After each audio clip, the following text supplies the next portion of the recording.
economic growth thanks to free trade. They never came back with this once, ladies and gentlemen. But moving on to the second issue, about the quality of life and the gap between the rich and the poor.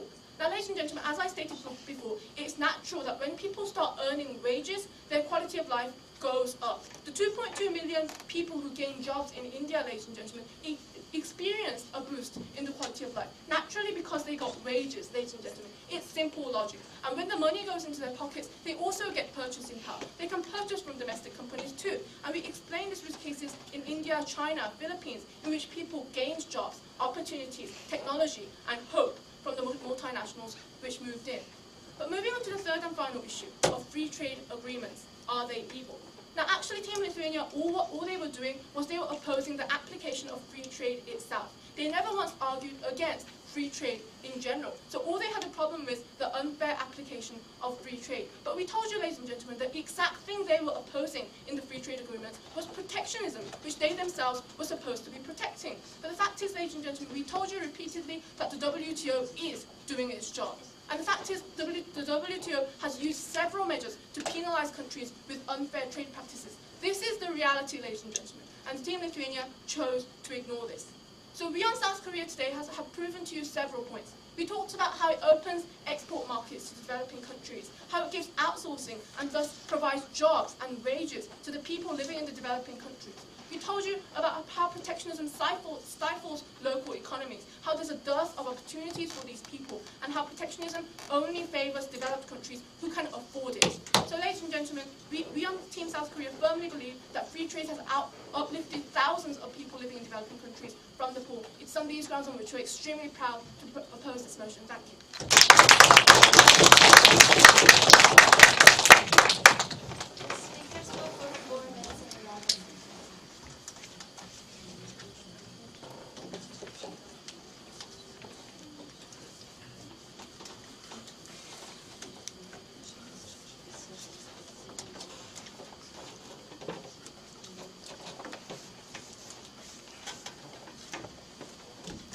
Now, to close the case for the proposition and the debate itself, Arthurpan Yaba.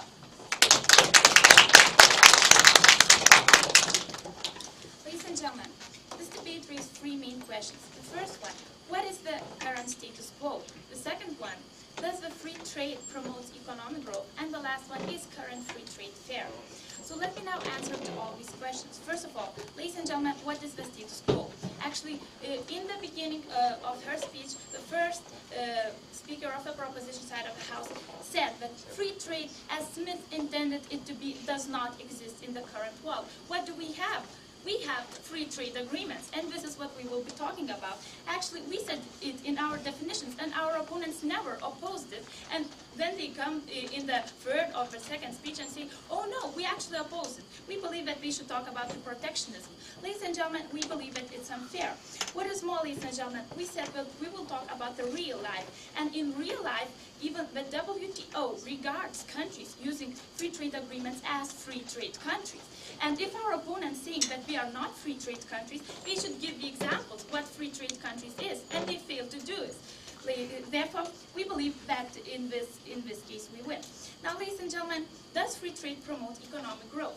Our opponent said that during free trade, that developing countries will be able to use their comparative advantage.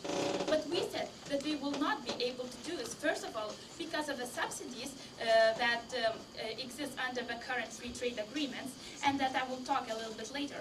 And another point is that the potential industries that they can develop are not labor intensive, and our opponents actually said nothing about this. Therefore, we believe this point stands.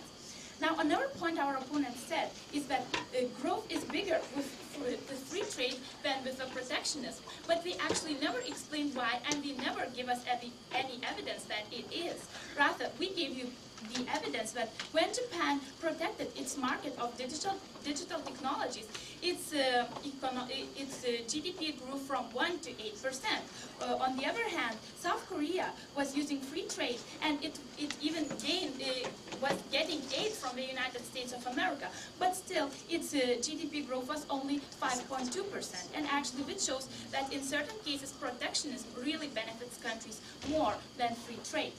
Now, our opponents were talking about the new marketplaces and about the outsourcing. But ladies and gentlemen, this is exactly exactly what we are saying.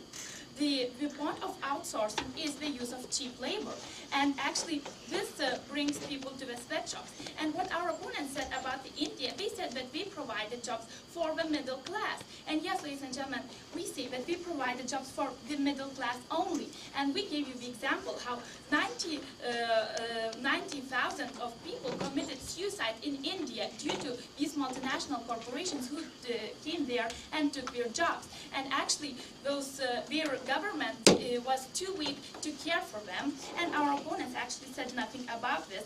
And what is more, even such economically stable country as South Korea opposes free trade agreements, for example, with USA, and people do not agree with this, and our opponents said nothing about this too.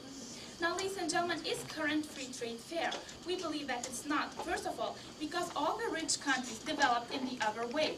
As we showed, countries like USA, Germany, Japan, United Kingdom, and so on, used protectionism, and this is how their economy grew. Another point is that free trade agreements allow subsidies, and the WTO actually stated that European Union and United States of America use 1.5 billion of subsidies, although they have signed those free trade agreements. And actually, WTO can do anything about this simply because those fines that they put are not as huge as the benefit the United States or EU gains from subsidizing their production. So, ladies and gentlemen, throughout our free speeches, we have shown you that actually free trade harms the developing world, and we beg you to propose it.